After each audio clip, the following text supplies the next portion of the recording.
ॐ सहना भवतु सहनौ भुनक्तु सह वीर्यं करवावहै तेजस्विनावधीतमस्तु मा विद्विषावहै। ॐ शान्ति शान्ति शान्तिः। ॐ पूर्णमदः पूर्णमिदं पूर्णात् पूर्णमुदच्यते पूर्णस्य पूर्णमादाय पूर्णमेवावशिष्यते। ॐ शान्तिर्शान्तिः शान्तिः। वक्त्रेन्द्रभिर्दिक्षुतमोहरद्भिः वेदार्थसारामृतमुद्गिरन्तं वाणीभुजासृष्टमभीष्टसिद्ध्यै तं ब्रह्मविद्यादिगुरुं प्रपद्ये। यद्वाक्यामृतपायिनां प्रतिपदं सत्यं सुधानीरसा यद्वाक्याथ विचारणादभिमतः स्वर्गोऽपि कारागृहम्। यद्वाणी विशदात्मपूर्णमनसां तुच्छं जगत्तूलवत् तस्मै श्रीगुरवे वसिष्ठमुनये नित्यं नमस्कुर्महे। यस्यार्षं प्रथिता जगत्त्रयहिता सा वेदमाता परा यश्चक्रे तपसा वशे सुरगणान् अन्यस्य सृक्षुर्जगत्। तं बोधाम्बुनिधिं तपस्विमुकुटालङ्कारचिन्तामणिं विश्वामित्रमुनिं शरण्यमनघं भूयो नमस्याम्यहम्। श्रुत्या ब्रह्मैव रामः प्रकटितमहिमा येन तस्मै वसिष्ठः यस्सीतां ब्रह्मविद्यामिव सदसि पुनः सत्यशुद्धां किलादात्। यद्वाणी मोहमूलं शमयति जगदानन्दसन्दोहदोग्ध्री तस्मै वाल्मीकये श्रीगुरुतनुगुरवे भूरिभावैर्नता स्मः। पूर्णानन्दस्वभावस्वजनहितकृते माययोपात्तकायः कारुण्यादुद्धतिर्षुर्जनमनवरतं मोहपङ्के निमग्नम्। आविश्यान्तर्वसिष्ठं बहिरपि कलयन् शिष्यभावं वितेने यस्संवादेन शास्त्रामृतजलधिममुं रामचन्द्रं प्रपद्ये। दिवि भूमौ तथाकाशे बहिरन्तश्च मे विभुः यो विभात्यवभासात्मा तस्मै सर्वात्मने नमः।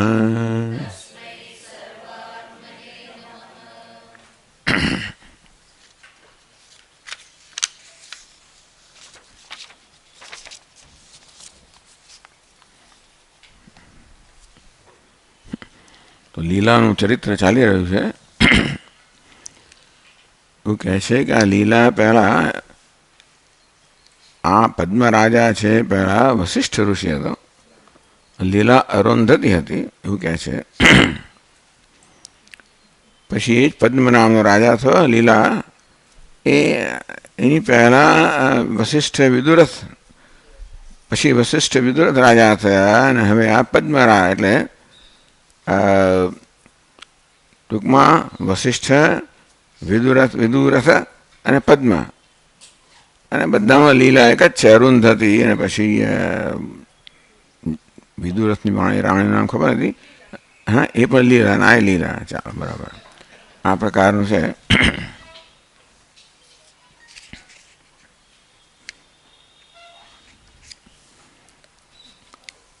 તો લીલાની કથા ચાલી રહી છે અહીંયા આગળ.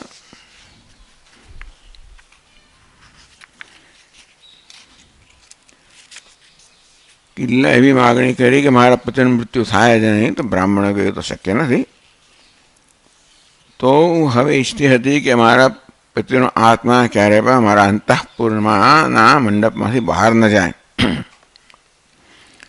એને બધી તપશ્ચર્યા કરી. 3 દિવસની તપશ્ચર્યાના 100 વાર એ પ્રકારે તપશ્ચર્યા કરી. સરસ્વતી દેવી પ્રસન્ન થયા અને પૂછ્યું કે તારે તે વત્સે ગૃહાણ વરમીપ્સિતમ, હે પુત્રી તને જે ઈચ્છિત વર હોય એ તું પ્રાપ્ત કર. તો પછી રાણીએ કહ્યું,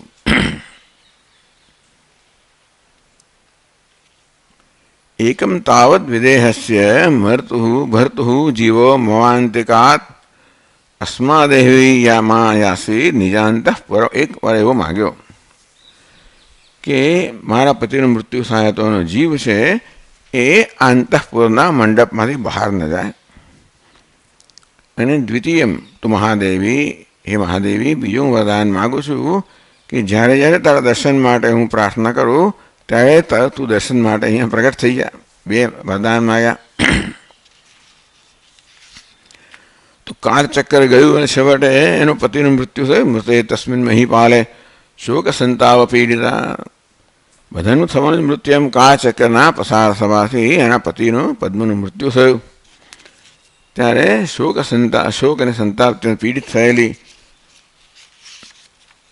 નિર્જળા નલિની વસવ, જાણે કોઈ નલિની હોય, કુમુદિની હોય, નિર્જળ જળ વગરની કેવી થઈ જાય તેવી આ પણ અત્યંત ગ્લાની પ્રાપ્ત કરી.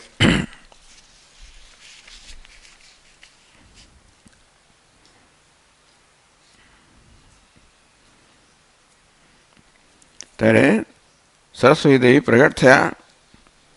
કિમ શ્રુતાસ્મિ ત્વયા વત્સે, હે પુત્રી તે મને કેમ યાદ કરી? દત્સે કેમ તું આટલી બધી શોકગ્રસ્ત કેમ છે?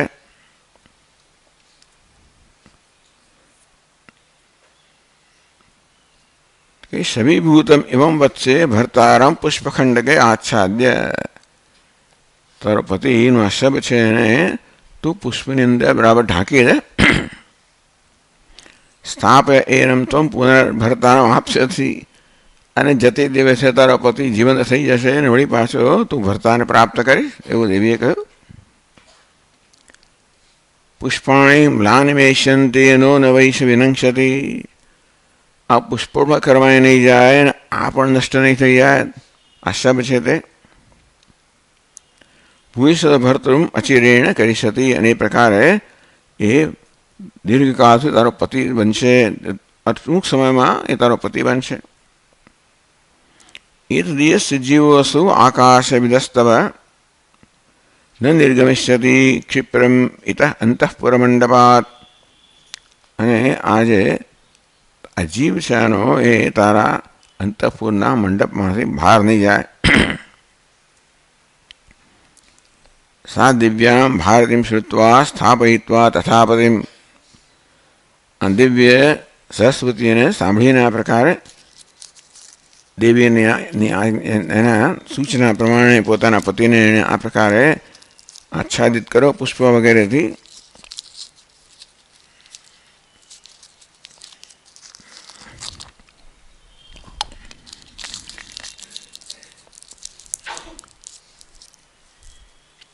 અને એણે કહ્યું દેવીને, તો આપણે હવે 134 પાન પર 37 શ્લોકમાં છે.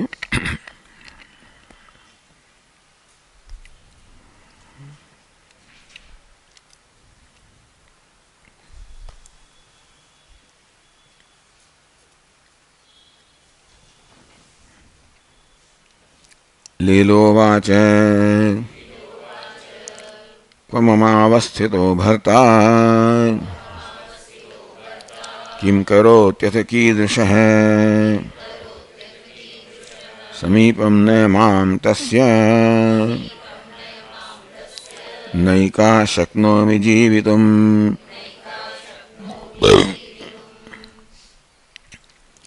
તો લીલાએ સરસ્વતી દેવીને કહ્યું, મમ ભર્તા કો અવસ્થિત, અત્યારે મારો પતિ ક્યાં છે? કેમ કરોતી, એ શું કરી રહ્યો છે? કીદૃશ કેવો છે? સુખી દુઃખી છે? શું કરી રહ્યો છે? એ ક્યાં છે? સમીપમ ન મામ તસ્ય, હે દેવી મને એની સમીપ લઈ જાઓ. નૈકા શક્નોમિ જીવિતમ, તો હું એકલી જેવા શક્તિમાન નથી, માટે મને મારા પતિ પાસે લઈ જાઓ.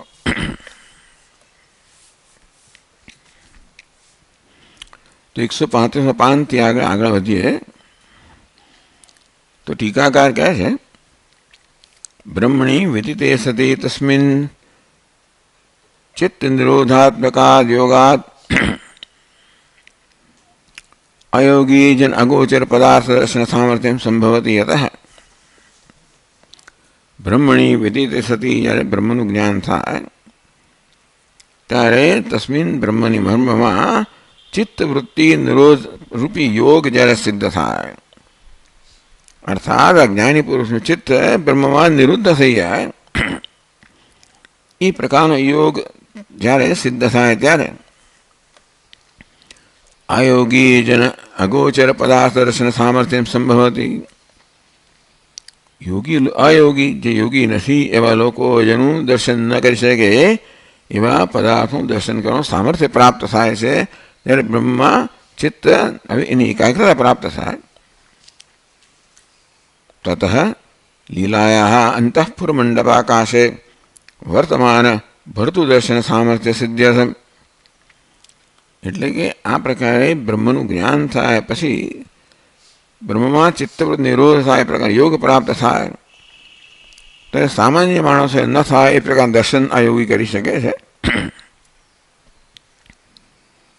તેથી લીલા પણ અંતઃપુરના મંડપમાં જે એનો પતિનો જીવ જે ફરી રહ્યો છે એના દર્શનની સામર્થ્ય પ્રાપ્ત કરવા કરી શકે લીલા પણ જે સામાન્ય માણસો ન કરી શકે એ અંતઃપુર મંડપ આકાશે વર્તમાન અંતઃપુરના મંડપના આકાશમાં મંડપમાં પોતા અંતઃપુરની અંદર ખંડમાં વર્તમાન ભરતું દર્શન સામર્થ્ય સિદ્ધ્યર્થમ પતિ વર્તમાન છે ચક્કર મારતો હશે એને જીવ છે ટૂંકમાં સ્થૂળ શરીર નથી એનું સૂક્ષ્મ શરીર છે એટલે દેખાય નહીં સામાન્ય રીતે પણ લીલાને એ પ્રકારનું સામર્થ્ય પ્રાપ્ત થાય એ માટે તો એ ક્યારે થાય એને બ્રહ્મનું જ્ઞાન થાય ત્યારે એ પ્રકારનું સામર્થ્ય પ્રાપ્ત થાય જ્યારે પોતાના પતિના સૂક્ષ્મ શરીર પણ જોઈ શકે એટલે બ્રહ્મ જ્ઞાન થયા પછી આ બધી વસ્તુ ટૂંકમાં બ્રહ્મ જ્ઞાન થયા પછી આવું જોવાની ઈચ્છા રહી બહુ આશ્ચર્યની વાત છે પણ ચાલો વર્તમાન આપણા ગ્રંથો જો કે એને આપણે અત્યંત શું કહેવાય વફાદાર રહેવું જોઈએ પણ વર્તમાન ભર્તૃ દર્શન સામર્થ્ય સિદ્ધ્યર્થમ જે પતિ જે ત્યાં વર્તમાન જ છે એના દર્શનનું સામર્થ્ય સિદ્ધ થાય એ માટે એને બ્રહ્મ જ્ઞાન થવું જોઈએ અને તો આ પ્રકારનું સામર્થ્ય પ્રાપ્ત કરે અંતે એથી બ્રહ્મ સ્વરૂપ પ્રતિપાદયતી એટલા માટે બ્રહ્મના સ્વરૂપનું સરસ્વતી દેવી આ લીલા સમક્ષ બ્રહ્મના સ્વરૂપનું પ્રતિપાદન કરે છે બ્રહ્મનું જ્ઞાન થાય એટલે આ પ્રકારની શક્તિ પ્રાપ્ત કરે જેથી હવે યોગ ચિત્તવૃત્તિ નિરોધ યોગ બ્રહ્મમાં એ પ્રકારની એકાગ્રતા પ્રાપ્ત કરે અને આવી રીતે પતિના સુખ શરીર દર્શનની ક્ષમતા પ્રાપ્ત કરે તો બ્રહ્મ સ્વરૂપનું પ્રતિપાદન કે સરસ્વતી દેવી પછીના 2 શ્લોકમાં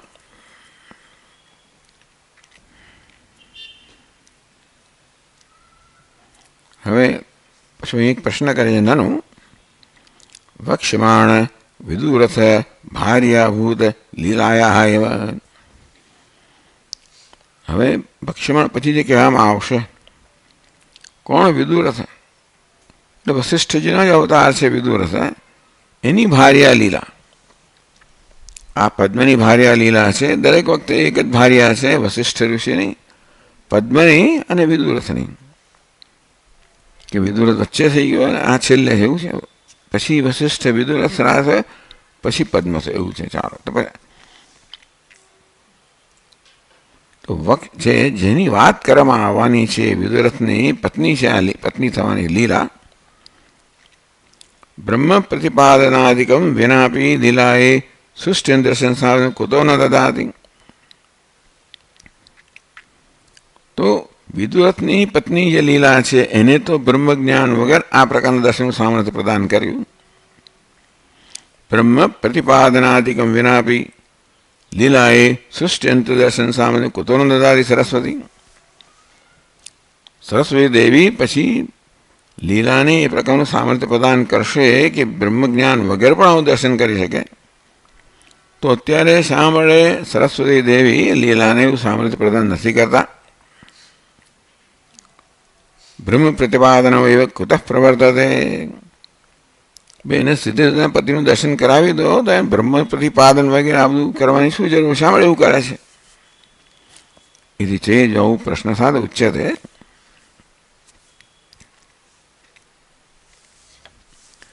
લીલયા લીલાંતરવત સાંસારિક ફલ અભિલાષેણ અનારાધિતત્વાદ ઈશ્વર્યાઃ સંસારાન મુક્તાઃ ભવેમિતિ સંધાય ઇતિ અભિસંધાય આરાધિતત્વાચ્ચ. તો કે લીલા જે સરસ્વતી આરાધના કરે છે એની પાછળનું પ્રયોજન જુદા પ્રકારનું છે. લીલાંતરત પેલી લીલાની જે વાત કરી એના કરતાં આ લીલાની નું પ્રયોજન જુદું છે. સાંસારિક ફલ અભિલાષેણ અનારાધિતત્વાદ. આ લીલાએ સરસ્વતી દેવીની કોઈ સાંસારિક ફળ પ્રાપ્ત કરવા આરાધના નથી કરી. સંસારાત મુક્તા ભવેમિતિ. હું સંસારથી મુક્ત થવું એ પ્રકારની એનું પ્રયોજન છે. તો કે લીલાના પક્ષે સરસ્વતી દેવીની આરાધના કરવાનું પ્રયોજન કોઈ સાંસારિક ફળ પ્રાપ્ત કરવાનું નથી, પરંતુ હું સંસારમાંથી મુક્ત થયું એ પ્રકારનું પ્રયોજન છે. અભિસંધાય આરાધિતત્વાચ્ચ. આ પ્રકારના પ્રયોજન અભિસંધિ એટલે એ પ્રકારના પ્રયોજનથી એ લીલા સરસ્વતી દેવીની આરાધના કરે. મારે સંસાર મુક્ત થવું છે કહે છે તો મારા પતિનું દર્શન જે હોય તે પણ ટૂંકમાં એવું કહેવાય લાગે છે આમાં અમને કહેવા પ્રમાણે કે છેવટે લીલાનું પ્રયોજન છે કેવી અથવા ઈરાદો છે કે મારે સંસારમાંથી મુક્ત થવું છે. એ અભિસંધાય આરાધિતત્વાત છે. પેલી બીજી લીલા છે જે વિદુરથની પત્ની હોય એણે તો સાંસારિક ફળ પ્રાપ્ત કરવા આરાધના કરેલી. આ લીલા છે કોઈ સાંસારિક ફળ ઈચ્છતી નથી અને એટલા માટે ઈશ્વરી અર્થાત દેવીની આરાધના કરે છે. સા તત્ અનુકૂલમાં પ્રવર્તતે. એટલે અહીંયા પ્રશ્ન કરવામાં આવ્યો કે શા માટે સરસ્વતી દેવી પહેલા બ્રહ્મનું પ્રતિપાદન કેમ કરતા હશે? તો કારણ કે એવી જ ઈચ્છા આ લીલા ધરાવે છે કે મારે સંસારથી મુક્ત થવું છે. સંસાર મુક્ત ત્યારે થવા જ્યારે બ્રહ્મનું જ્ઞાન થાય ત્યારે એની એ ઈચ્છાને ધ્યાનમાં રાખીને સરસ્વતી દેવી પહેલા બ્રહ્મ સ્વરૂપનું પ્રતિપાદન કરે છે.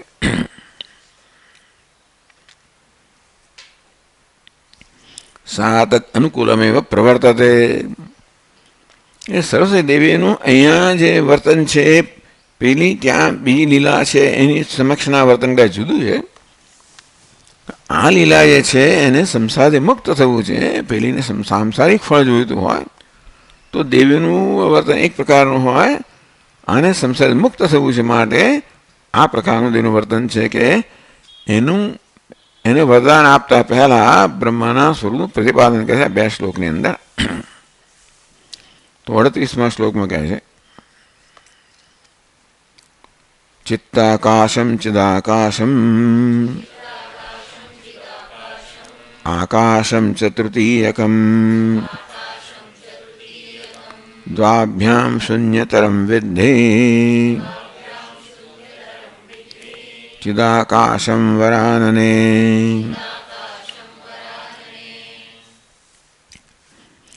હે વરાનને, હે સુમુખી. વર સુંદર આનંદ એટલે મુખ ધરાવનારી હે સુમુખી. ચિત્તાકાશમ તો ચિત્તમેવ સ્વચ્છત્વ સૂક્ષ્મત્વાદિના આકાશ કલ્પત આકાશમ. ચિત્તરૂપી આકાશ. ચિત્તાકાશ છે, ચિદાકાશ છે અને ભૌતિક આકાશ છે. 3 આકાશની વાત કરી. ભૂતાકાશ એટલે જે આકાશ આપણે અનુભવીએ છીએ. ચિત્તાકાશ એટલે ચિત્તરૂપી આકાશ. ચિદાકાશ એટલે ચૈતન્યરૂપી આકાશ. તો ચિત્તાકાશ, આ ચિત્તના આકાશ કેમ કહ્યું? ચિત્તમેવ સ્વચ્છત્વ સૂક્ષ્મત્વાદિના આકાશકલ્પત્વાદ. ચિત્ત આપણું જ્યારે સ્વચ્છ હોય અને સૂક્ષ્મ હોય તો એ પણ આકાશ જેવું સૂક્ષ્મ છે, સ્વચ્છ છે. આકાશમાં આ ગુણ છે. આકાશ બીજા બધા મહાભૂતો કદાચ સૂક્ષ્મ છે, સ્વચ્છ છે, કારણ કે એમાં કોઈ પ્રકારની મલિનતા નથી. મલિનતા હોય તો પૃથ્વી તત્વ વગેરેમાં હોય. આકાશ નિર્મળ છે. એ પ્રકારે ચિત્ત પણ નિર્મળ હોય અને જોડે જોડે સ્વચ્છ હોય, સૂક્ષ્મ હોય. તો ચિત્ત પણ આકાશની જેમ સ્વચ્છ અને સૂક્ષ્મ છે, માટે ચિત્તને પણ આકાશ સાથે સરખાવી શકાય. આકાશ કલ્પત્વા ચિત્તમ એવ આકાશમ. ચિત્તરૂપી આકાશ. ચિત્તાકાશ એટલે ચિત્તરૂપી આકાશ. ચિત્તના આકાશ કેમ કહેવાય? આકાશમાં જે ગુણો છે, સ્વચ્છતા અને સૂક્ષ્મતા, એવા ગુણો ચિત્તમાં પણ હોય. સ્વચ્છતા અને સૂક્ષ્મતા એ દ્રષ્ટિએ ચિત્તને પણ આકાશ કહેવામાં. ચિત્તરૂપી આકાશ. ચિદાકાશ બીજું. ચિત્ત પરમાત્મા આકાશમ ચિદાકાશમ. ચિત્ત એટલે પરમાત્મા. તો ચિત્ત, એ ચિત્તને ત લગાડવાનું તો ચિત્ત બની જાય. હું સમજ ચિત્ત. ચિત્ત એટલે ચૈતન્ય. તો ચિદાકાશ એટલે ચિદ રૂપી આકાશ. ચિત્ત પરમાત્મા આકાશમ ચિદાકાશમ. ચિત્ત અર્થાત ચૈતન્ય. પરમાત્મા, એ પરમાત્મા સૂક્ષ્મ છે, સ્વચ્છ છે. મુખ્ય અર્થમાં આ ચિત્ત પણ સૂક્ષ્મ ખરું, સ્વચ્છ ખરું, પણ ગૌણ અર્થમાં ચિત્ત સ્વરૂપ પરમાત્મા છે. તો સ્વચ્છ અને સૂક્ષ્મ સર્વ રીતે. સૂક્ષ્માદિ સૂક્ષ્મ સ્વચ્છ એટલે નિર્મળથી પણ નિર્મળ, સૂક્ષ્મથી સૂક્ષ્મ એટલે મુખ્ય અર્થમાં ચિત્ત છે ને એને આ આકાશના ગુણો લાગુ પડે. ચિત્ત એટલે પરમાત્મા, એ જ આકાશ છે, માટે એને ચિદાકાશ કહેવામાં આવ્યું. આ બધા શબ્દો આવ્યા જ કહે છે, ચિદાકાશ વગેરે. અને ત્રીજું આકાશ છે. આકાશમ છે તૃતીયકમ. આકાશ મહાભૂત સંયમ તૃતીયમ અસ્તિ. પૃથ્વી, જળ, અગ્નિ, વાયુ, આકાશ એટલે સ્થૂળતામાં સૂક્ષ્મતાની આ એક ક્રમ બતાવ્યો. સૌથી સ્થૂળ પૃથ્વી છે, અને સૂક્ષ્મ જળ છે, અને સૂક્ષ્મ અગ્નિ છે, અને સૂક્ષ્મ વાયુ છે, અને સૂક્ષ્મ આકાશ. એટલે પંચમહાભૂતમાં આકાશ સૂક્ષ્મતમ છે.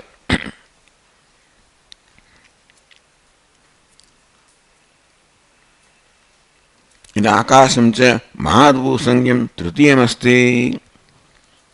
આપણું આકાશ, જેને આપણે આકાશ જાણીએ છીએ, એ આકાશ જે પંચમહાભૂતનું એક મહાભૂત છે, એ આકાશ તૃતીયકમ, ત્રીજું. પહેલું ચિત્તરૂપી આકાશ, બીજું ચિદરૂપી આકાશ, અને ત્રીજું આ ભૌતિક આકાશ.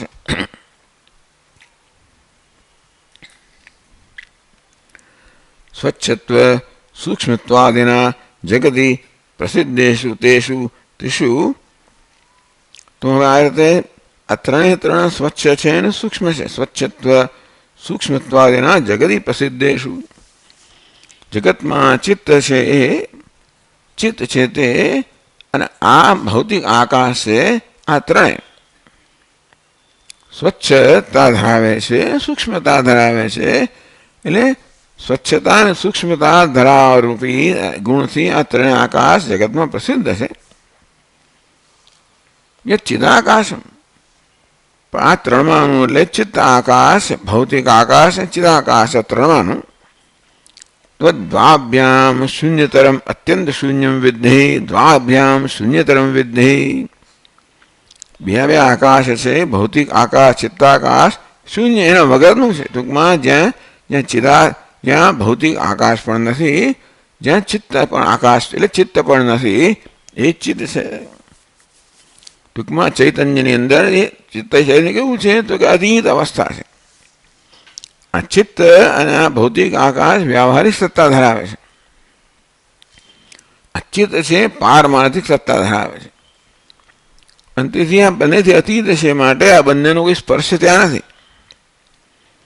જેમ સર્પનો સ્પર્શ રજ્જુમાં નથી તેવી રીતે આ વ્યવહારિક સત્તા ધરાવનારું ચિત્ત અને આ ભૌતિક આકાશને ચિત્તને કોઈ એની સાથે કોઈ સ્પર્શ નથી. દ્વાભ્યામ શૂન્યતરમ, ચિત્ત આકાશ અને ભૌતિક આકાશ બંને કરતા શૂન્યતરમ, બંને શૂન્ય એટલે અત્યંતમ શૂન્યતરમ એટલે અત્યંત શુદ્ધમ વિદ્ધિ એમ કહ્યું. આ બંનેથી અત્યંત શુદ્ધ છે. આ બંનેની તુલનામાં ભૌતિક આકાશ અને ચિત્ત આકાશની તુલનામાં અત્યંત સૂક્ષ્મ અને સ્વચ્છ છે ચિદાકાશ. દ્વાભ્યામ શૂન્યતરમ વિદ્ધિ ચિદાકાશમ વરાનને, હે વરાનને આ ચિદાકાશ છે આ બંને આકાશ કરતા રહિતનું છે, બંને આકાશના સ્પર્શ વગરનું છે. એમની સ્થૂળતા છે, એમની મલિનતા છે, કશું આ ચિદાકાશને સ્પર્શતું નથી.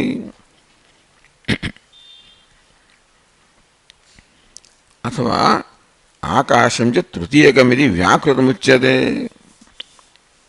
અથવા આકાશમ તે તૃતીયકમ. ચિત્ત અને ચિદમાં આ આકાશ એ ભૌતિક આકાશ છે જુદી કક્ષાનું થયું ને.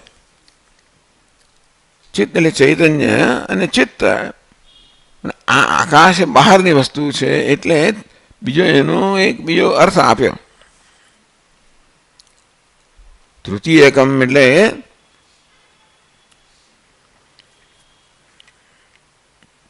વ્યાકૃતમ ઉચ્યતે, અવ્યાકૃત અને વ્યાકૃતમ ઉચ્યતે. એટલે હવે ચૈતન્ય છે એ તો જાણે અતીત છે, પછી પ્રકૃતિને આપણે અવ્યાકૃત કહીએ અને આકાશ છે એને વ્યાકૃત. વ્યાકૃત એટલે અભિવ્યક્ત થયું છે. પ્રકૃતિ અવ્યાકૃત છે એટલે ઇન્દ્રિય જ્ઞાનનો વિષય બની શકતી નથી. આકાશ વ્યાકૃત છે માટે ઇન્દ્રિયના જ્ઞાન વિષય બને. ઇન્દ્રિય એટલે કે આપણા શ્રોત્રેન્દ્રિયના જ્ઞાનનો વિષય બને માનીએ છીએ આપણે. કારણ કે બીજા ચાર મહાભૂતો છે આપણી ચાર ઇન્દ્રિયના જ્ઞાનનો વિષય બને, તો પાંચમું મહાભૂત આકાશ થયું અને પાંચમી ઇન્દ્રિય શ્રોત્રેન્દ્રિય થઈ. આપણે શ્રોત્રેન્દ્રિય આકાશને જાણવા માટેનું સાધન જેવું માનીએ એ આ આકાશ પણ શ્રોત્રેન્દ્રિયનો વિષયભૂત બને.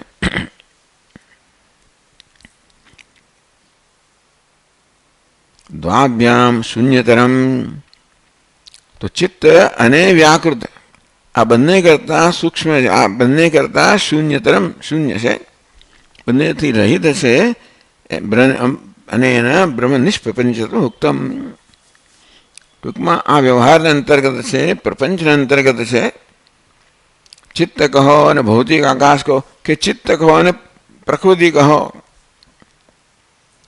એટલે ટૂંકમાં પ્રધાન છે, પછી મહત્તત્વ છે, આ પછી સૂક્ષ્મ બુદ્ધિ છે. આ પ્રકારે સાંખ્યની પ્રક્રિયા લઈએ તો આ બધા ભૌતિકતાથી પર જે છે.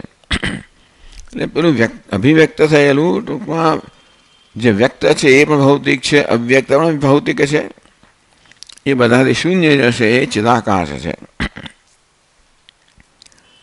અને એના બ્રહ્મણા નિષ્પ્રપંચત્વ મુક્તમ, અર્થાત બ્રહ્મ બધા પ્રપંચથી રહિત છે.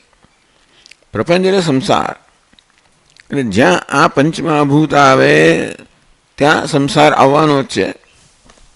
અને જે બધા પંચમહાભૂત વગેરે શૂન્ય છે એને નિષ્પ્રપંચ કહેવામાં આવ્યું. તો બ્રહ્મ કેવું છે? નિષ્પ્રપંચ છે. જ્યાં પ્રપંચ કહો, વ્યવહાર કહો, સંસાર કહો, એનો સ્પર્શ જ્યાં નથી. ચિત્ત અવ્યાકૃત અતિરિક્ત પ્રપંચ અભાવાત બ્રહ્મણ નિષ્પ્રપંચત્વ મુક્તમ, નિષ્પ્રપંચ કહેવામાં આવ્યું. ચિત્ત અવ્યાકૃત સિવાયના પ્રપંચ રહિત છે.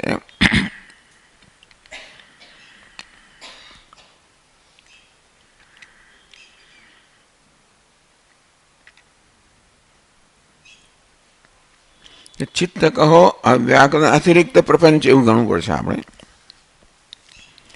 અર્થાત આ ચૈતન્યમાં ચિત્ત પણ નથી, અવ્યાકૃત નથી અને બીજો કોઈ પ્રપંચ પણ નથી, માટે નિષ્પ્રપંચ છે.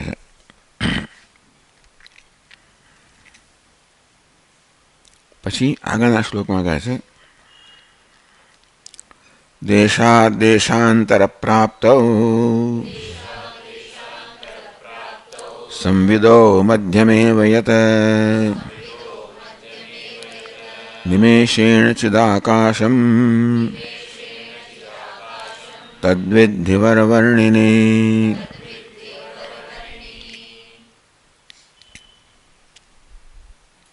દેશા સંવિદ દેશા દેશાંતર પ્રાપ્ત.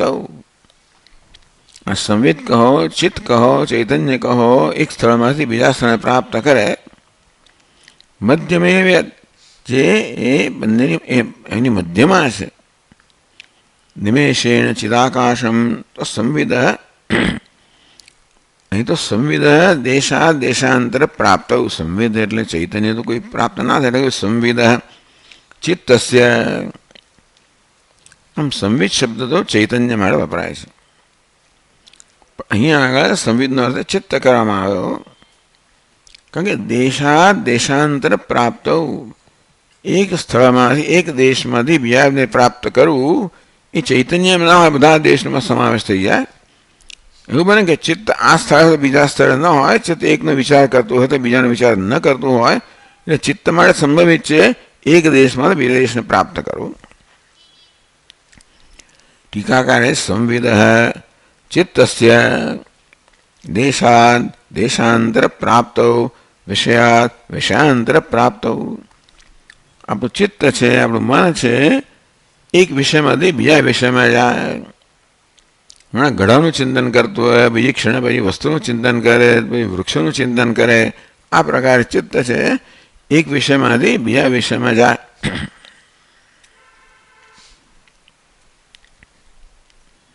નિમેષેણ અત્યલ્પકાલેન પ્રતીયમાનમ એ મધ્યમ અસ્તિ તદેવ ચિદાકાશમ. આપણું તો આ ચિત્ત કે મન છે ને એટલી ઝડપથી દોડતું હોય છે ને કે આપણે મધ્ય ખબર એ ના પડે. પરંતુ એક વિચાર પછી બીજો વિચાર આવે છે, એનો એ થયું કે એક વિચાર પૂરો થતો હોવો જોઈએ અને બીજો વિચાર પ્રારંભ થતો હોવો જોઈએ, તો જ આપણે બે વિચાર વચ્ચેનો ભેદ પારખી શકીએ. એક વિચાર ગયો, બીજો વિચાર આવે એવું ક્યારે કહી શકીએ? જ્યારે બીજો વિચાર પહેલા વિચાર કરતા જુદો હોય. એક ઘટનો વિચાર છે, પછી પટનો વિચાર છે, તો બી આ ઘટવૃત્તિ છે, આ પટવૃત્તિ છે, એ પ્રકારનો ભેદ આપણે ક્યારે પારખી શકીએ? આ પટવૃત્તિ ઘટવૃત્તિ કરતા જુદી હોય.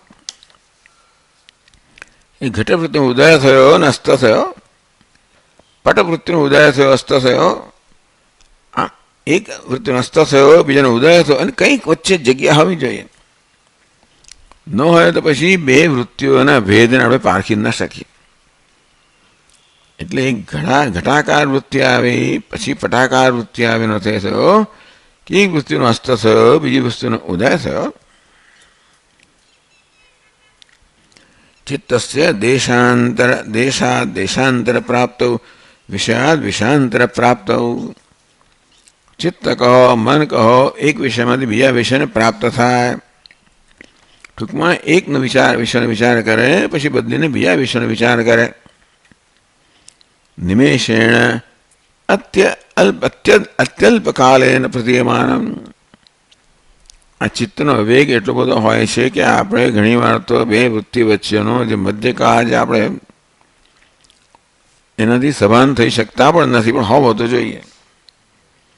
એટલે કે અત્યલ્પકાલે પ્રતીયમાનમ. એક વૃત્તિ સમાપ્ત થઈ, બીજી વૃત્તિનો ઉદય થયો, બેની વચ્ચે એક અત્યંત અલ્પકાળ હોવો તો જોઈએ, નહીં તો બે વૃત્તિ વચ્ચેનો ભેદ હોઈ ના શકે. મધ્યમ અસ્તિ અર્થાત બે વૃત્તિઓ છે એની મધ્યમાં જે છે, તદેવ ચિદાકાશમ વિદ્ય. ચિદાકાશને કેમ પ્રાપ્ત કરવો? આ ચિત્તાકાશ તો આપણે જોયું, અને આ ભૌતિક આકાશ પણ છે. ભૌતિક આકાશ તો છોડો, એટલે જ ભૌતિક આકાશ માટે બીજો વ્યાકૃત એ પ્રકારનો અર્થ કર્યો. પણ મુખ્યત્વે ચિત્ત આકાશ, ચિત્ત રૂપી આકાશ એટલે એક વૃત્તિ શમી ગઈ, બીજી વૃત્તિ ઉદય થઈ, એવળી શમી ગઈ, ત્રીજી ઉદિત થઈ. તો જો આપણે ધ્યાન રાખીએ તો બે વૃત્તિ વચ્ચેનો જે ગાળો છે, એટલે આપણા સ્વામીજી આ પ્રકારનું ધ્યાન કરવાનું કહેતા હતા કે મંત્ર ઓમ નમઃ શિવાય મંત્ર કરતા કરતા કરતા મન ધીમે ધીમે ધીમે શાંત થતું જાય, અને એવું શાંત થાય કે આપણે મંત્ર ઉદય થાય, ઓમ નમઃ શિવાય મંત્ર, પછી શાંતિ, મંત્ર શાંતિ, મંત્ર શાંતિ, આપણે એટલી સભાનતા પ્રાપ્ત કરીએ અને મંત્ર એવી ઝડપથી ના જતો હોય કે આપણે વચ્ચેની શાંતિ ના જોઈએ, વચ્ચેની શાંતિ જોઈ શકતા હોઈએ. આ પ્રકારની સભાનતા આપણામાં હોય કે મંત્ર શાંતિ, મંત્ર શાંતિ, મંત્ર શાંતિ. એટલે બે વૃત્તિ કહો કે બે મંત્ર કહો, આમ બે વૃત્તિ વચ્ચેનો ગાળો જોવા માટે આ મંત્રને સ્થાપિત કરવામાં આવ્યો. મંત્રરૂપી વૃત્તિ, ચાલો ઓમ નમઃ શિવાય એક વૃત્તિ, ઓમ નમઃ શિવાય બીજી વૃત્તિ, ઓમ નમઃ શિવાય ત્રીજી વૃત્તિ, કે જે મંત્રતા પસંદ કરો, કે જે નામ પસંદ કરો. આમાં એનો લાભ એ છે ને કે ભાઈ આ માટે આપણને ભક્તિભાવ છે. ઓમ નમઃ શિવાય જ્યારે કહીએ કે આપણે ઈષ્ટ દેવતાનું આપણે આવી રીતે જપ કરીએ ત્યારે મનમાં ભક્તિભાવ જન્મે. એ ભક્તિભાવ આપણને એની સાથે જોડનારો બને. તો ભાઈ ઘડો ઘટપટ એવું કરતા આપણે કોઈ એની સંબંધ ના હોય. એટલે ગમે તે વૃત્તિની મધ્યમાં જોવાનો પ્રયત્ન કરવાના બદલે આપણા મનમાં આપણા એવી ઈચ્છિત વૃત્તિ સ્થાપિત કરીએ. રામ રામ રામ રામ, જે તમને ગમતી હોય તે એમ કરતા કરતા ધીમો ધીમો ધીમો થતો જાય, અને એવો સમય આવે જ્યારે મંત્રની જાતે જ ઉદિત થાય અને જાતે હસ્ત. આપણે મંત્ર બોલતા હોય ત્યાં સુધી આ શક્ય નથી. આપણે મંત્રનો સાક્ષી ન બની શકીએ. આપણે મંત્ર ઉચ્ચારતા હોઈએ મનમાં, પણ સાક્ષી બનલો મંત્ર બંધ થઈ જાય. એટલે આપણે ત્યાં સુધી એવી અનુકૂળતા કે સિદ્ધિ પ્રાપ્ત કરી હોય કે ભાઈ મંત્રની જાતે ઉદિત થાય, શાંત થાય, અને હું એનો સાક્ષી હોઉં, તો જ પછી બે મંત્ર વચ્ચે જ અત્યંત સૂક્ષ્મ આકાશ છે, એટલે કે મધ્ય ભાગ છે, એને આપણે ગાળો કહીએ, બે વૃત્તિ ગાળો છે, એનાથી આપણે સભાન બની શકીએ. તદેવ ચિદાકાશમ વિદ્ધિ જાનહી, હે વરવર્ણિની, તું જેને એ જ એ બે વૃત્તિ વચ્ચેનો મધ્ય ભાગ છે એ જ ચિદાકાશ. ચિદાકાશ કેમ પ્રાપ્ત કરવું? તો ચિત્ત અને આ ભૌતિક આકાશ બંને શૂન્ય જે છે. તો ચિત્તની એક વૃત્તિ, ચિત્તની બીજી વૃત્તિ, બે વૃત્તિ વચ્ચે ચિત્ત નથી. એ ચિત્તથી શૂન્ય જે છે આ ચિદાકાશ છે, એવું શૂન્ય એટલે બેનો મધ્યનો ભાગ છે. તદેવ ચિદાકાશમ વિદ્ધિ જાનહી, તો તું એને જ આ ચિદાકાશ જાણ. બે વૃત્તિ વચ્ચેનો મધ્ય છે તે એ તો દુક્તમ ભવતી. આ પ્રકારે આ સમજ આપણે આ સમજ છે એની પાછળની. ચિત્તસ્ય પૂર્વવૃત્તૌ નષ્ટાયામ ઉત્તર વૃત્તૌ ભવિત્ર્યામ મધ્યે. પૂર્વવૃત્તિ શમી ગઈ છે અને જે બીજી વૃત્તિ હજી ઉત્પન્ન થઈ ઉદિત થઈ નથી, એની વચ્ચે એ નિર્વિષયમ. તો એવો ગાળો આપણને જો એને આપણે નોંધ લઈ શકતા હોઈએ. દરેક વૃત્તિનો કોઈ વિષય તો હોય સામાન્ય રીતે. આપણે વૃત્તિને વિષય આપીએ, ભાઈ રામ રામ રામ, શ્યામ શ્યામ, ઓમ નમઃ શિવાય, કંઈ પણ આપણે વિષય આપીએ, એ કળા આપણને બતાવવામાં આવે. બાકી તમે ગમે તે વૃત્તિ વિશે આમ કરી શકો, પણ બીજી વૃત્તિઓમાં શક્ય છે કે આપણે અંતર ન પણ જાળવી શકીએ, વૃત્તિઓ જ આપણે ઘસડી જાય. પણ એટલે આપણે પોતે જે પસંદ કરેલી વૃત્તિઓ હોય જેમાં આપણને પ્રકારનો ભક્તિભાવ પણ હોય અને તેથી એકાગ્રતા પણ હોય અને આપણે અંતર કેળવી શકતા હોઈએ. ચિત્તસ્ય પૂર્વવૃત્તૌ નષ્ટાયામ, ચિત્તની આગળની વૃત્તિ છે નષ્ટ થઈ ગઈ. ઉત્તરવૃત્તો ભવિત્ર્યામ મધ્યે, પછીની વૃત્તિ છે હજી ઉત્પન્ન થઈ નથી એ વચ્ચે. એ નિર્વિષયમ સંધિ સાક્ષીભૂતમ ચૈતન્યમ, એક વિષય વૃત્તિ શમી ગઈ, બીજી વિષય વૃત્તિ જન્મી નથી, તો વચ્ચે કેવું હોય? નિર્વિષય છે. નિર્વિષય જે ગાળો છે બે વૃત્તિ વચ્ચેનો. સંધિ સાક્ષીભૂતમ ચૈતન્યમ, તો આ બેની સંધિ છે, બે ગાળો એનો સાક્ષી છે. સ્વયં પ્રકાશતે, પેલી વિષય વૃત્તિ છે, બીજી વિષય વૃત્તિ છે, બંને વચ્ચે નિર્વિષય છે. એ નિર્વિષય એને પ્રકાશિત કરનાર સાક્ષી છે. તો નિર્વિષય સંધિ સાક્ષીભૂતમ ચૈતન્યમ, આ બેની સંધિના સાક્ષી રૂપી ચૈતન્ય છે. સ્વયં પ્રકાશતે, એ તો પ્રકાશમાન છે જ. પણ વૃત્તિ હોય તો આપણું ધ્યાન પેલી બાજુ દોરવાઈ જાય. એટલે વૃત્તિ નથી પ્રકાશતે, બે વૃત્તિ વચ્ચે જે ગાળો છે એમાં નિર્વિષયતા છે. ત્યારે જે પ્રકાશમાન છે ચૈતન્ય, એટલે પ્રતિબોધ વિદિતમ મતમ, એ કહેવામાં કેનોપનિષદમાં બોધમ બોધમ પ્રતિ વિદિતમ. એક બોધ ને બોધ, પ્રત્યેક બોધના વિષયમાં, એટલે બોધ આપણને બોધનો જે પ્રકાશક છે એનું જ્ઞાન પ્રાપ્ત, એ માટેનું દ્વાર બને. પ્રત્યેક બોધ કે વૃત્તિ છે એ વૃત્તિના પ્રકાશકને જાણવા માટેનું દ્વાર બને. એટલે વૃત્તિનો તો ઉપયોગ ત્યાં કરવામાં આવે. કેનોપનિષદમાં પ્રતિબોધ વિદિતમ મદમ, બોધમ બોધમ પ્રતિવિદમ, પ્રત્યેક બોધના સંદર્ભમાં જે જાણ્યું છે. બસ એ રીતે અહીંયા આપણે સંધિભૂતમ સંધિ સાક્ષીભૂતમ ચૈતન્યમ, બંને વૃત્તિઓને સંધિ કહો, બંનેનો વચ્ચેનો મેળ કહો. એટલે વચ્ચેનો એક નાનકડો ગાળો છે એનું જે સાક્ષી છે. સ્વયં પ્રકાશતે, એ સાક્ષી સ્વયં પ્રકાશ છે. એ તો હંમેશા પ્રકાશે છે, પણ વૃત્તિ જ્યારે ન હોય ત્યારે માત્ર સાક્ષી જ હોય. એટલા માટે કહેવાયું સ્વયં પ્રકાશતે. વૃત્ત્યો મધ્યે પ્રતીયમાનત્વાદ મધ્યમિદુચ્યમાનમ, સંવિદ મધ્યમેવ યત, એવું શ્લોકમાં કહ્યું. બે સંવિદ એટલે બે ચિત્ત વૃત્તિની મધ્યમાં જે છે. એટલા જ માટે કે પૂર્વ વૃત્તિ શમી ગઈ છે, ઉત્તર વૃત્તિ હજી ઉદિત થઈ નથી. એના માટે આ બે વૃત્તિની સંધિમાં જે છે એ સંધિની સાક્ષીભૂત, સંધિનું જે પ્રકાશિત કરનાર ચૈતન્ય છે. સ્વયં પ્રકાશ, ત્યારે માત્ર ચૈતન્ય જ પ્રકાશ છે, કારણ કે વૃત્તિ પ્રકાશતી નથી. વૃત્ત્યો મધ્યે પ્રતીયમાનત્વાત મધ્યમિદુચ્યમાનમ, સંવિદ મધ્યમેવ યત, આ બે સંવેદ કહો બે વૃત્તિઓની મધ્યમાં છે. એટલે બંને વૃત્તિને વચ્ચે પ્રતીયમાન થવાને કારણે મધ્ય ક્યાં? બાકી સંવિદમાં કે મધ્ય ના હોય. આ મધ્ય પણ તો બે વૃત્તિને વચ્ચે હોય. ત્યાં એને પ્રકાશિત કરનાર કે ત્યારે પ્રકાશિત થનાર સંવિદમાં મધ્ય પણ નથી. પણ વૃત્તિઓ મધ્ય પ્રતીયમાનત્વાત મધ્યમિતિ ઉચ્યમાનમ, બે વૃત્તિને મધ્યમાં પણ પ્રકાશમાન થવાના વૃત્તિને મધ્યમાં કહેવામાં આવ્યું. એ તો સતત પ્રકાશમાન જ છે, પણ એની નોંધ લેવામાં આવે જ્યારે વૃત્તિ શમી ગઈ હોય. ચિદાકાશમ વિદ્ધિ, એટલે એ બે વૃત્તિને વચ્ચે જે પ્રકાશમાન છે, તો કે હે લીલા તું એ ચિદાકાશ, એ ચિદાકાશ એમ તો જાણ. યત નિમેષેણ ચિદાકાશમ તદ્વિદ્ધિ વરવર્ણિની,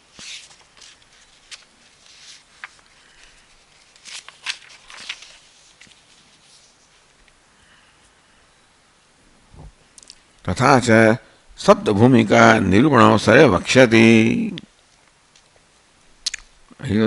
ત્રીજા સર્ગમાં આવશે ત્યાં 7 ભૂમિકાનું વર્ણન કરવામાં આવશે. ત્યારે કહેશે અર્થાત અર્થાંતરમ ચિત્તે યાતિ મધ્યે વ્યાસ્થિતિ નિરસ્ત મનનાકારા સ્વરૂપ સ્થિતિ ઉચ્યતે ઇતિ. અર્થાત અર્થાંતરમ ચિત્તે અર્થાદ અર્થાંતરમ યાતિ, અચિત્ત છે અર્થ એટલે એક વિષયમાંથી યાતિ એ શું છે? સતી સપ્તમી છે. ચિત્તે યાતિ, અચિત્ત જ્યારે એક વિષયમાં બીજા વિષયમાં જ્યારે જાય છે ત્યારે મધ્ય દ્વયા સ્થિતિ, એની મધ્યમાં જે સ્થિતિ છે, એક વિષય પૂરો થયો ચિત્ત માટે, બીજો વિષયનો પ્રારંભ થયા વિષય વચ્ચેની જે છે એ મધ્ય સ્થિતિ છે. નિરસ્ત મનનાકારા, મનન રહિત છે. મનન કહો કે મન કહો, સ્વરૂપ સ્થિતિ ઉચ્ચતે, એને સ્વરૂપ સ્થિતિ કહેવામાં આવે છે. કે બે વૃત્તિની વચ્ચે માત્ર ચિત્ત છે કે ચિદાકાશ, એ જ સ્વરૂપ છે. અને માટે એ મધ્યમાં જે સ્થિતિ છે એને સ્વરૂપ સ્થિતિ કહેવામાં આવ્યું, આત્મસ્થિતિ કહેવામાં આવ્યું.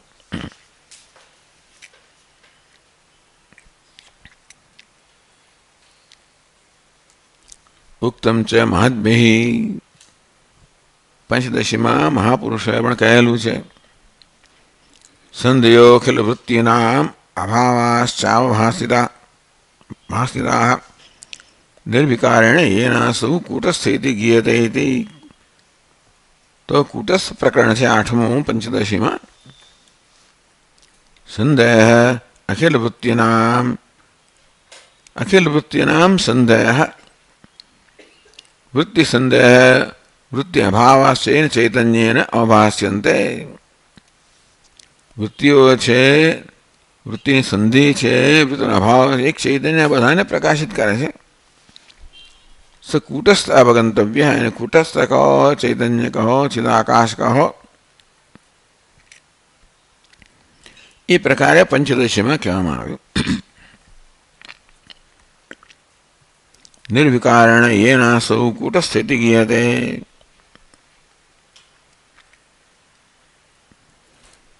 તો ये निर्विकारेण अवभाषिता, જે નિર્વિકાર ચૈતન્ય વડે બધા અવભાષિત થાય છે. અખિલ વૃત્તિનામ અભાવા સંદેહ છે, બધી વૃત્તિની સંધિ અને અભાવ પણ જેનાથી પ્રકાશિત થાય છે એ ચૈતન્ય કૂટસ્થ કહેવામાં આવે છે.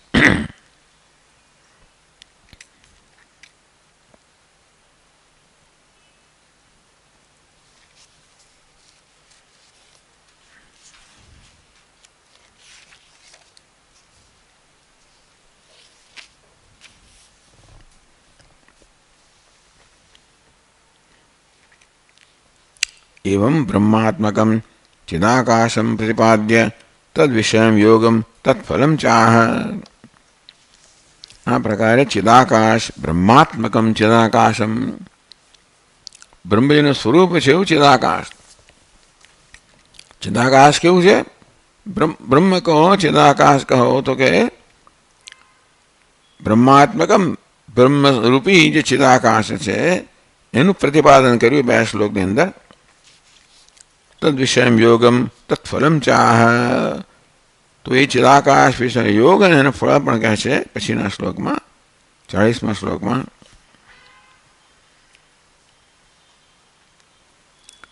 તસ્મિન નિરસ્ત નિશેષ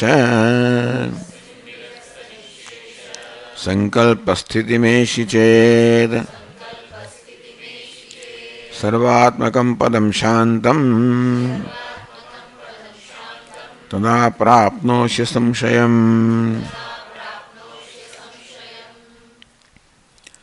તસ્મિન નિરસ્ત નિશેષ સંકલ્પ સ્થિતિમ એશી ચેત. નિરસ્ત નિશેષ સંકલ્પ, બધા સંકલ્પ જ્યાં નિરસ્ત થઈ ગયા છે, બધા સંકલ્પ વગરની જ સ્થિતિ છે. સર્વાત્મક પદમ શાંતમ, એ સર્વાત્મક પદ છે. નિરસ્ત નિશેષ નિર્વશેષ સંકલ્પ, તો જ્યાં કોઈ પ્રકારનો સંકલ્પ નથી. કયું? નિરસ્ત નિશેષ સંકલ્પ સ્થિતિ. નિરસ્ત નિશેષ, કોઈ પ્રકારનો સંકલ્પ રહ્યો નથી. નિશેષ એટલે કોઈ શેષ વગરનો, ત્યાં કોઈ પ્રકારનો સંકલ્પ નથી. સંકલ્પ કહો, ચિત્તવૃત્તિ કહો, એટલે અનાત્મ પ્રત્યય લક્ષણો. તો અનાત્મા એટલે ટૂંકમાં અનાત્માનો કોઈ વિચાર જ્યાં રહ્યો નથી. એ સંકલ્પ કહેવામાં આવે કે અનાત્માને વિષય કરનારી ચિત્તવૃત્તિ એ સંકલ્પ કહેવામાં આવે. તો તસ્મિન નિરસ્ત નિશેષ સંકલ્પ સ્થિતિ એશી ચેત, હે લીલા તું એ પ્રકારે એવી ચિદાકાશમાં બધા સંકલ્પ રહિત એવી સ્થિતિ તું પ્રાપ્ત કરશે. એશી ગચ્છસી ઈણ ગતો વેરી ધાતો હો લટ મધ્યમ પુરુષ એક વાર બહુ મોટી વાત થઈ ટૂંકમાં. અને ઈ ગતો ઈ એટલે જવું એમાં એનું રૂપ બન્યું એશી, એટલે તું જો એ પ્રકારની સ્થિતિ પ્રાપ્ત કરશે. અવગતિ પ્રાપ્તિ દ્વારા મુચ્યસે ઇત્યર્થ. અંતો અવગતિ પ્રાપ્તિ દ્વારા ટૂંકમાં એ અવગતિ અર્થાત આત્મજ્ઞાનની પ્રાપ્તિ દ્વારા તું મુક્ત થઈશ. સર્વાત્મકમ પદં શાંતમ તદા પ્રાપ્નોસી અસંશયમ. ત્યારે સર્વાત્મક શાંત પદ પ્રાપ્ત કોઈ સંશય વગર સર્વાત્મક શાંત પદને પ્રાપ્ત કરશે. અવગતિ પ્રાપ્તિ દ્વારા મુચ્યસે. અવગતિ અર્થાત અવગતિ પર્યંતમ જ્ઞાનમ જો યાદ હોય તો બ્રહ્મસૂત્રમાં આ વસ્તુ આવેલી. હા, જિજ્ઞાસા એટલે અવગતિ પર્યંતમ જ્ઞાનમ. જિજ્ઞાસા ક્યાં સુધી હોય? અવગતિ ન થાય ત્યાં સુધી, એટલે અપરોક્ષ જ્ઞાન ન થાય ત્યાં સુધી. અવગતિ પ્રાપ્તિ દ્વારા મુચ્યસે. આ પ્રકારે અપરોક્ષ જ્ઞાનની પ્રાપ્તિ દ્વારા તું મુક્ત થશે. એટલે અપરોક્ષ જ્ઞાન પ્રાપ્ત કરવાનો ઉપાય બતાવી દીધો કે બે ચિત્તવૃત્તિની મધ્યમાં જે ચૈતન્ય છે એમાં તું સ્થિતિ પ્રાપ્ત કરશે. જે બધા સંકલ્પ શાંત થઈ ગયા પ્રકારની સ્થિતિમાં પ્રાપ્ત કરશે. તું સર્વાત્મક પદ પ્રાપ્ત કરશે.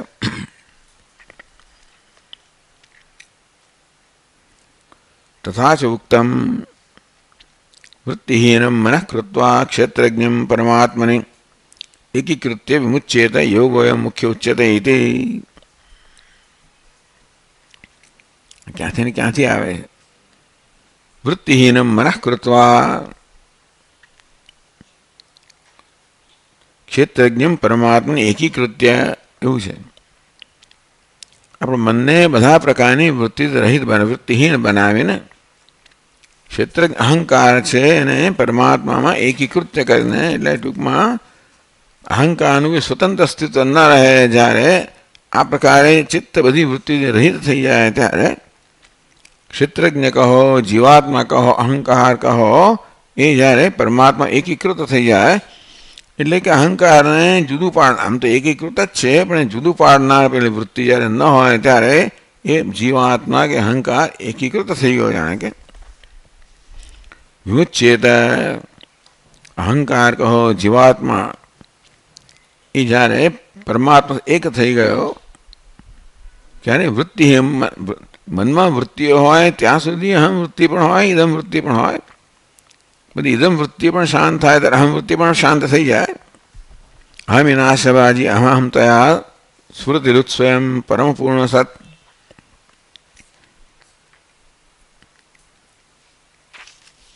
વૃત્તિહીનમ મનઃ કૃત્વા ક્ષેત્રજ્ઞમ પરમાત્મને એકીકૃત્ય.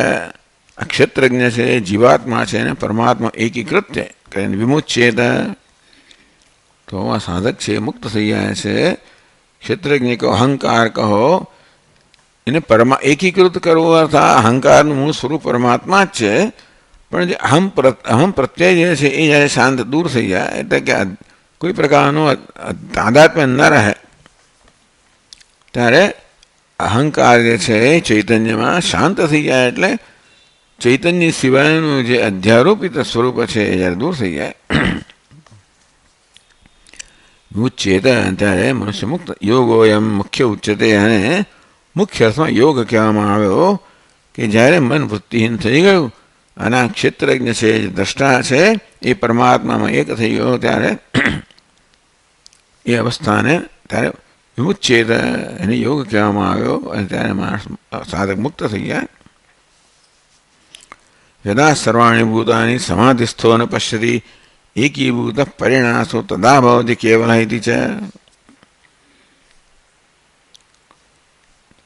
असौ परिण एकीभूतः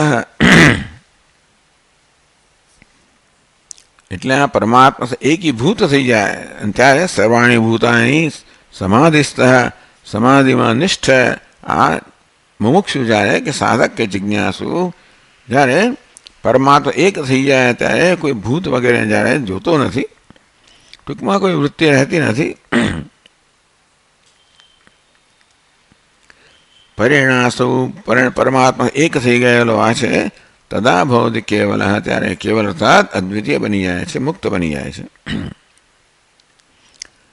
સમાધિસ્થ છે એ જ્યારે કોઈ ભૂત એટલે કોઈ વૃત્તિઓને જોતો નથી, વૃત્તિહીન મન જ્યારે થઈ જાય છે ત્યારે પરમાત્મા એક થઈ ગયેલો આ કેવલ બની જાય એટલે અદ્વિતીય બની જાય છે, મુક્ત બની જાય છે. એથી છે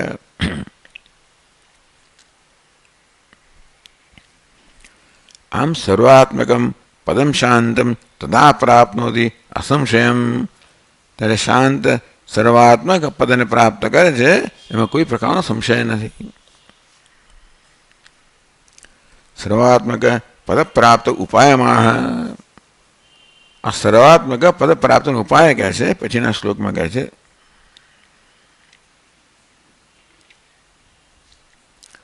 અત્યંતાભાવ સંપત્ત્યા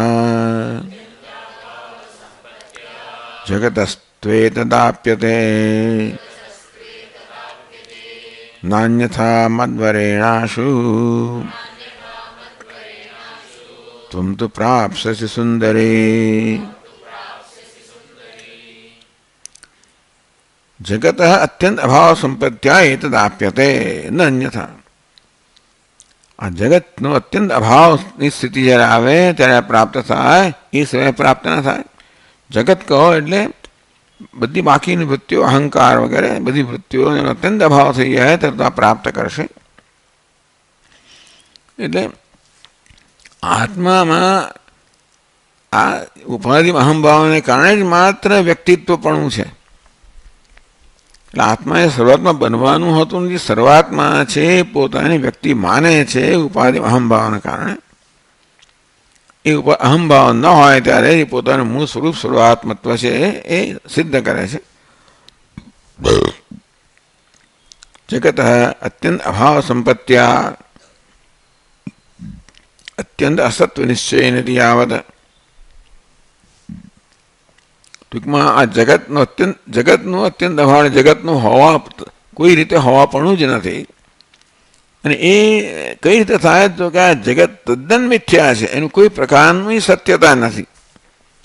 નિશ્ચય થાય એટલે મન આવી રીતે જગતને સત્યતા આપતો બંધ થાય ત્યારે જગતનો અભાવ થઈ જાય.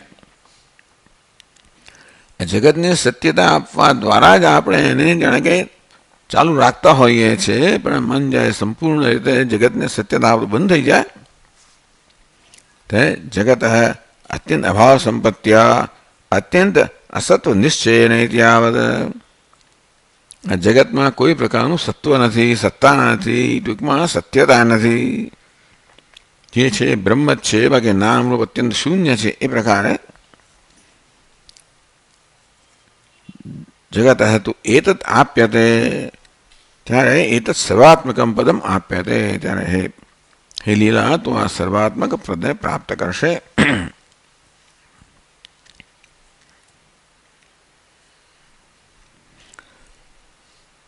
મધ્વરેણ આશુ ઇત્યાદિ યથા પત્યુ. બરાબર, ઠીક છે. એટલે પછીના શ્લોકની વાત કરે. મધ્વરેણ આશુ, મારા વરદાનથી મધ્વરેણ આશુ તોમ પ્રાપ્સસી સુંદરી. હે સુંદરી, મારા વરદાનથી ટૂંક સમયમાં બહુ ઝડપથી તું આ પદને પ્રાપ્ત કરશે. અને એ સિવાય જગતની સંપૂર્ણ અવસ્થા સિવાય પ્રાપ્ત ન થાય. જે અવસ્થા તું મારા વરદાનથી બહુ ઝડપથી પ્રાપ્ત કરશે. એમ કરીને એને આટલું મોટું વરદાન આપી દીધું. લીલાએ તો જે કંઈ માંગતી હોય છે ભગવાન જાણે, પણ સરસ એ પ્રગટ થઈને આટલું મોટું વરદાન આપી દીધું.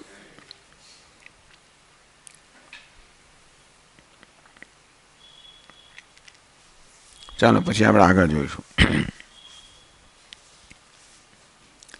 ॐ पूर्णमदः पूर्णमिदं पूर्णात् पूर्णमुदच्यते पूर्णस्य पूर्णमादाय पूर्णमेवावशिष्यते। ॐ शान्ति शान्ति शान्तिः। पूर्णानन्दस्वभावस्वजनहितकृते माययोपात्तकायः कारुण्यादुद्दिदीर्षुर्जनमनवरतं मोहपङ्के निमग्नम् आविश्यान्तर्वसिष्ठं बहिरपि कलयन् शिष्यभावं वितेने यस्संवादेन शास्त्रामृतजलधिममुं रामचन्द्रं प्रपद्ये। ॐ शान्ति शान्ति शान्तिः। हरिः ॐ। श्रीगुरुभ्यो नमः। हरिः ॐ।